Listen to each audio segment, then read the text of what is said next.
نحمد و نصلي علی رسوله الکریم. ورونو دوستانو، نن بارته لوړګي هسپتال باره کې ویډیو کړم. نگران صوبایي وزیر الحاج تاج محمد ته چې کوم دی اپیل ورته کړم چې لنډي کوتل هسپتال دوره وکړه. دا درې شی نه یي پکې چې دا ټیک شي. دا ټولو قومونو هسپتال دی، شینوانو شینوارو کردو هغه یو ډیلایسس مشینرۍ شاجګل چې مینې او 9 کاله مخکې یې راوړې، کروړونه روپۍ قیمت یې لوړ دي، په هغه کې بیا لواټ دی پرتې 9 کاله یې وشو. ویل ټیکنیشن یې نشته. ټیکنیشن اوس راغلي، ګردو سپیشلیست ډاکټر او ټیکنیشن راغلي. نو تاج محمد ته مهرباني وکړه چې لوړګي ګردو واټ هغه وکړه، دوره وکړه چې دا مشینرۍ سټارټ شي.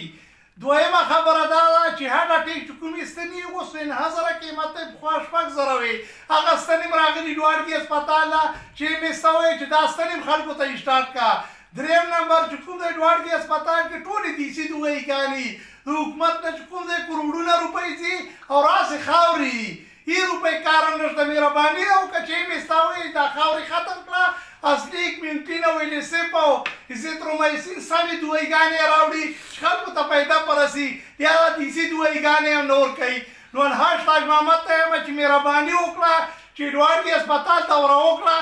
ستا ډېر خدمات دي خیبر ایجنسۍ خلکو پاره. لوړګي هسپتال ګردو ډیلایسس هغه نه به راشي، بلاک نه به راشي او یم یې ستا به وایي چې دا مشینرۍ سټارټ کړه. مشینرۍ هم شته او ټیکنیشن هم شته، ګردو سپیشلیست ډاکټر هم شته. تاج محمد له به په دې خاطر په شعر باندې به دعوت ورله ورکړم چې خاطر راتلو په انتظار کې ستا، خاطر راتلو په انتظار کې ستا، په سترګو ړوند شو دیوالونه نسي وصل.